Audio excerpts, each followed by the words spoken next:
समंदर में अमेरिका का एक और शक्ति प्रदर्शन। जिस तरीके से अमेरिका ने जंग की तैयारी की है, उसी से जुड़ी बड़ी खबर। अमेरिकी बेड़े में शामिल हुई यूएसएस इडाहो। परमाणु ऊर्जा से चलने वाली फास्ट अटैक सबमरीन है ये यूएसएस इडाहो। और देखिए, ईरानी संसद के डिप्टी स्पीकर ने अमेरिका को धमकी दी है। हॉर्मुज से जल्द नाकेबंदी हटाए अमेरिका। नाकेबंदी रही तो माइंस नहीं हटाएंगे, अली निगजाद ने कहा है। बाब अल मंदेब को भी बंद करने की धमकी ईरान की तरफ से सामने आई है।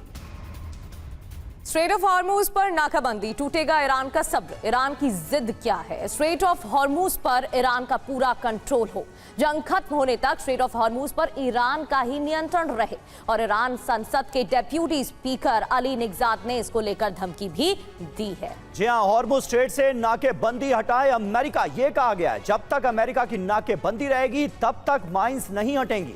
हॉर्मुज नहीं खुला तो बाब अल मंदेब को बंद कर देंगे। दुनिया की 25% अर्थव्यवस्था इससे प्रभावित होगी। मुश्तबा खामनेई के कहने पर नए युद्ध का संकल्प दोहराया गया। और अभी जो जानकारी दे रहे थे श्याम सर, उसी से जुड़ी एक बड़ी खबर है। पेंटागन नाटो सहयोगियों को दंडित करने के विकल्पों पर विचार कर रहा है। तो एक तरफ तो नाटो देशों को किस तरीके से सजा मिले, इस पर बातचीत हो रही है। पेंटागन रणनीति तैयार कर रहा है। ईरान के खिलाफ अमेरिका की मदद ना करने वालों को दंड दिया जा सकता है। इसमें स्पेन, ब्रिटेन, इटली के खिलाफ तैयारी हो रही है और रणनीति तैयार की जा रही है। रॉयटर्स के हवाले से खबर। तो देखिए, नाटो देशों पर पेंटागन का एक्शन। खबर क्या है? कुछ नाटो देशों पर अमेरिकी एक्शन संभव है। तकरार यहां तक पहुंच गई है। ईरान जंग में साथ ना देने वाले देशों पर एक्शन लिया जाएगा। पेंटागन कार्रवाई पर विचार कर रहा है। किन देशों ने नहीं दिया साथ? लिस्ट थोड़ी लंबी है। स्पेन की बात करें, हवाई क्षेत्र अमेरिकी सैन्य विमानों के लिए स्पेन ने बंद कर दिया था। सैन्य ठिकानों के इस्तेमाल की इजाजत तक नहीं दी।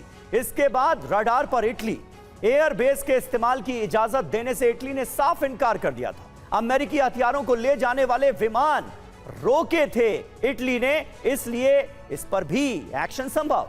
और आपको याद होगा, यूके ने भी मना कर दिया था। यूनाइटेड किंगडम का नाम शामिल सीधे सैन्य हमले में शामिल होने से इनकार किया गया था। इतना ही नहीं, डियागो गार्सिया बेस के इस्तेमाल पर भी तनाव बढ़ गया था। इसमें फ्रांस भी शामिल है। अमेरिका ईरान युद्ध को अवैध बताया गया था। हवाई क्षेत्र के इस्तेमाल पर कड़े प्रतिबंध भी फ्रांस की तरफ से कई सैंक्शंस लगाए गए थे। और संजय सोय सर हमारे साथ मौजूद हैं। सोय सर, जिस बात का जिक्र थोड़ी देर कैप्टन श्याम कर रहे थे थोड़ी देर पहले, कैसे आप इसे देखते हैं? उनकी बातों से ऐसा लगा कि जैसे नाटो देशों की अमेरिका को जरूरत ही नहीं है, और अगर जरूरत नहीं है तो बार बार नाटो देशों से अपील क्यों की गई, उनको धमकियां क्यों दी गई, और अब एक्शन की बात क्यों कही जा रही? नहीं, बिल्कुल देखिए, ऐसा है कि इस समय जो माहौल चल रहा है, एक जियोपॉलिटिकल काफ़ी चेंजेस आते जा रहे हैं। इस समय में नाटो जो है अपने आप को ताकतवर महसूस करने की कोशिश कर रहा है, क्योंकि अमेरिका ने रशिया यूक्रेन के समय में भी कह दिया था आप अपनी रक्षा खुद करें, आप 1.5% 2% से बजट बढ़ाकर 5% तक ले जाए। उन्होंने बजट बढ़ाया क्योंकि अभी तक अमेरिका के ऊपर काफ़ी निर्भर थे।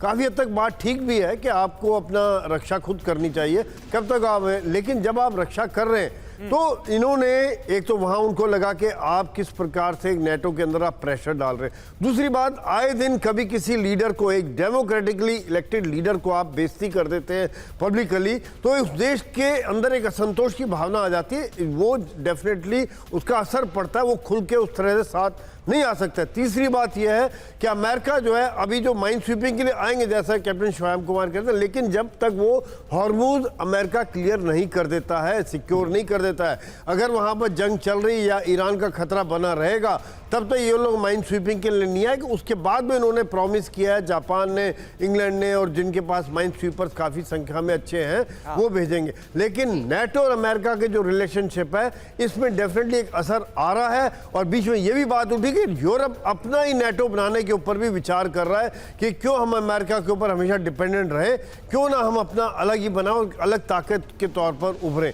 ये काफ़ी संभव है, जिसकी वजह से दुनिया में जो एक पावर डायनेमिक्स हैं, आज अमेरिका रशिया का डर डाल के नाटो को इकट्ठा किया हुआ था, वो रशिया का डर खत्म हो रहा है धीरे धीरे, और नाटो देश समझ रहे कि अगर हम खुद रशिया का मुकाबला करने में संभव है, फिर हम अमेरिका के ऊपर क्यों डिपेंडेंट रहे। बिल्कुल सर, डायनामिक्स बदल रहे हैं और इस वजह से माइनस अमेरिका नाटो देशों ने बैठक भी की थी स्ट्रेट ऑफ हॉर्मुज को लेकर।